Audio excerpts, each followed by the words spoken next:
शेवटचा पौष रविवार विशेष आदित्य रानूबाईची कहाणी.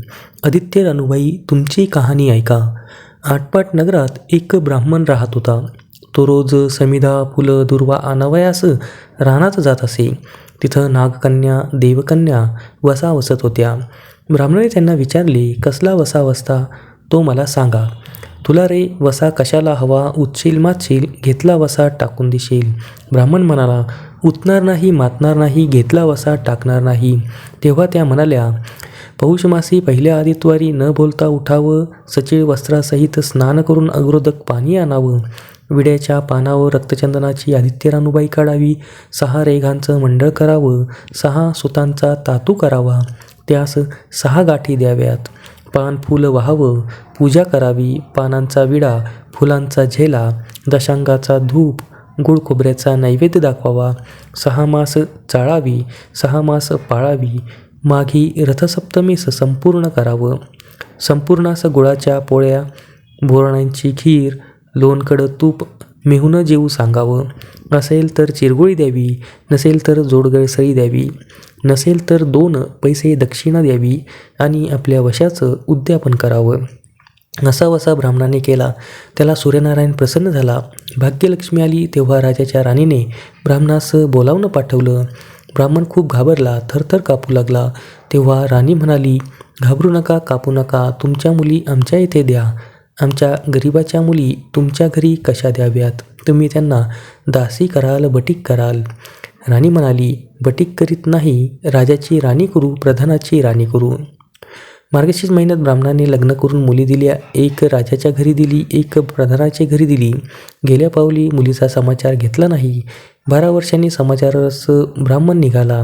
राजाच्या घरी लेकीनं बसावयास पाट दिला, पाय धुवायला पाणी दिलं. म्हणाली, बाबा गूळ खा, पाणी प्या. ब्राह्मण म्हणाला, गूळ खात नाही, पाणी पित नाही. आधी माझी कहाणी करायची आहे, ती तू ऐक. तुमची कहाणी ऐकायला मला वेळ नाही. राजा पारधीला जाणार आहे, त्याला जेवायला उशीर होईल. तोच त्याच्या मनात राग आला. तोच राग मनात धरून ब्राह्मण तिथून तसाच निघाला व प्रधानाच्या घरी आला.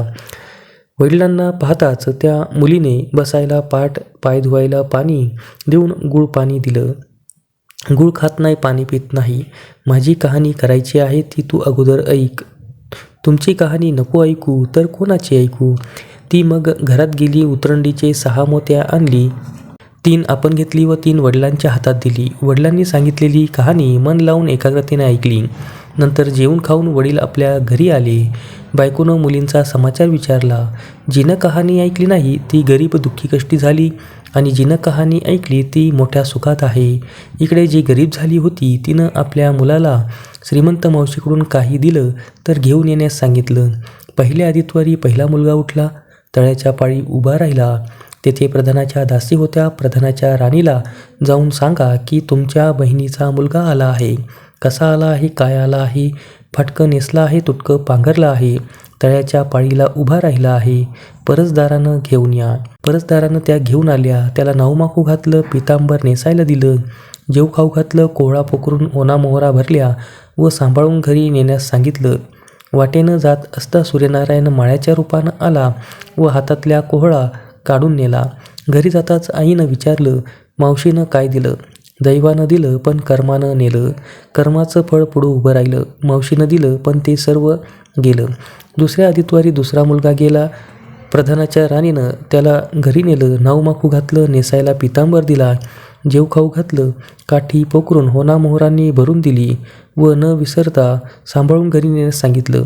वाटेत सूर्यनारायण गुराख्याच्या रूपानं आले व काठी काढून घेतली. घरी गेला, घडलेली गोष्ट राणीला सांगितली. दैवानं दिलं पण कर्मानं नेलं. तिसऱ्या आदित्यवारी तिसरा मुलगा गेला, तळ्याच्या पाळीला उभा राहिला. त्याच्याही पहिल्यासारखंच प्रधानाने घरी नेऊन योग्य आदर सत्कार केला व नारळ पोकळून होना मोहरांनी भरून दिला व सांभाळून घरी नेण्यास सांगितले. घरी जाताना विहिरीच्या काठी नारळ ठेवून पाणी प्यायला तो विहिरीत उतरला. तोच नारळ गडगडत विहिरीत पडला. घरी जाऊन आईला म्हणाला, आई ग, मावशीनं दिलं पण दैवाने ते सर्व बुडालं. चौथ्या आदित्यवारी चौथा मुलगा गेला, तळ्याच्या पाळीला उभा राहिला. त्यालाही पहिल्यासारखं राणीनं घरी नेलं, योग्य आदर सत्कार केला. त्याला दह्याची शिदोरी होना मोहरा घालून बरोबर दिली. सूर्यनारायण घारीच्या रूपाने आला व शिदोरी घेऊन गेला. घरी येऊन आईला सांगितलं, आई मावशीनं दिलं पण दैवानं ते सर्व नेलं. 5व्या आदित्यवारी आपण उठली, तळ्याच्या काठी उभी राहिली. दासीने तिचा निरोप तिच्या बहिणीला सांगितला. बहिणीनं तिलाही परसदारानं घरी नेलं, नावमाकू घातलं, साडी चोळी नेसायला दिली. प्रधानाची राणी आदित्यवारची कहाणी करू लागली. काय वसा करतेस ते मला सांग. बहीण म्हणाली, वडिलांची कहाणी ऐकलीस नाहीस म्हणून तुला दारिद्र्य आलं. राजाच्या राणीनं यावर उपाय विचारला तेव्हा तिनं वसा सांगितला. ती बहिणीच्या घरी राहिली. श्रावणात सांगितल्याप्रमाणे सूर्यनारायणाची पूजा केली. इकडे राजाला भाग्य आलं. राजानं छत्रचामर देऊन बोलावणं केलं. राजा येताच ती घरी जायला निघाली. एकमेकींना बहिणींनी आहेर केले. वाटेने निघाली.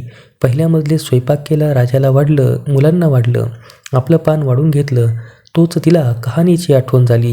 हाकारा केला, डोंगारा पिटला. कोणी उपाशी आहे का शोधण्यास सांगितलं. कोणी उपाशी नाही. वाटेनं एक मोळी विक्या चालला होता. त्याला कहाणी ऐकायला बोलवलं.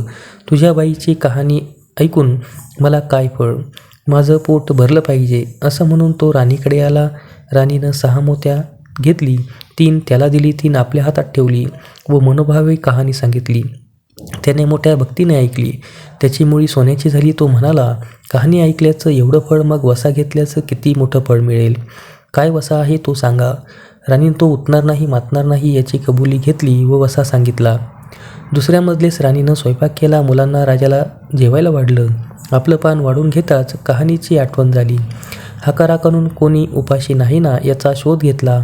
माळ्याच्या विहिरीला पाणी लागलं नव्हतं. त्याचा मळा पिकत नव्हता. असा एक माळी चिंता करीत बसला होता. त्याला कहाणी ऐकण्यास बोलवलं. तो आला. राणीनं 6 मोत्या घेऊन 3 आपण घेतली, 3 माळ्याला दिली. राणीनं मनोभावे कहाणी सांगितली. त्यानं चित्तभावे ऐकली. मळा पिकू लागला. विहिरीला पाणी आलं. तो म्हणाला, कहाणी ऐकल्यावर एवढं फळ, मग वसा घेतल्याचं काय फळ, काय वसा असेल तो मला सांगा. मग राणीनं त्याला वसा सांगितला. 3ऱ्या मजले स्वयंपाक केला. मुलांना वाढलं, राजाला वाढलं. आपलं पान वाढून घेताच कहाणीची आठवण झाली. नगरात कोणी उपाशी नाही ना याचा शोध घेतला. एक म्हातारी व तिचा मुलगा वनात गेला होता. एक डोहात बुडाला तर एक सर्पानं खाल्ला म्हणून ती चिंताक्रांत होऊन बसली होती. तिला कहाणी ऐकण्यास बोलवलं. राणीनं तिला पहिल्याप्रमाणे कहाणी सांगितली. तिची 2 मुलं आली. कहाणी ऐकण्यास एवढं फळ तर वसा घेतल्याचं फळ मोठंच असणार. तेव्हा वसा सांगण्यास सांगितला. राणीनं तिलाही वसा सांगितला. 4थ्या मजले स्वयंपाक करून मुलांना राजाला वाढलं. आपलं पान वाढून घेताच कहाणीची आठवण झाली. कोणी उपाशी नाही ना याची खात्री करून घेतली. कानाडोळा मासाचा गोळा, हात नाही पाय नाही असा एक मनुष्य रस्त्यामध्ये होता. त्याच्या अंगावर तांब्याभर पाणी ओतलं. पालथा होता. तो उताना केला. 6 मोते होती. 3 मोते त्याच्या बेंबीवर ठेवली. 3 मोते आपण घेतली. राणीनं सांगितलेली कहाणी त्याने ऐकली. त्याला हातपाय आले. देह दिव्य झाला. त्यानेही राणीस वसा विचारताच राणीने त्यास वसा सांगितला. 5व्या मुक्कामास घरी आली. स्वयंपाक केला. सूर्यनारायणास जेवायला आले. 7 दरवाजे उघडले. लोह गंगाळ पाणी तापवलं. षड्रस पक्वानं जेवायला केली. सूर्यनारायण भोजनास बसले. त्यांना पाहिल्या घासाला केस लागला. ते रागवले. राजाच्या राणीला 12 वर्ष दारिद्र्य आलं होतं. तिनं आदित्यवारी वळचणी खाली बसून केस विंचरले. काळं चवळ डोईचा केस वळचणीची काडी डाव्या खांद्यावरून टाकून दे. राजाच्या राणीला सूर्यनारायणाचा कोप झाला तसा कोणाला होऊ नये. ब्राह्मणाला मोळी विकायला, राजाच्या राणीला, माळ्याला, म्हातारणीला कानाडोळा मासाचा गोळा, सर्वांना सूर्यनारायण जसा प्रसन्न झाला तसा तुम्हा आम्हास हो. ही 60 उत्तराची कहाणी 5 उत्तरी सुफळ संपूर्ण. धन्यवाद.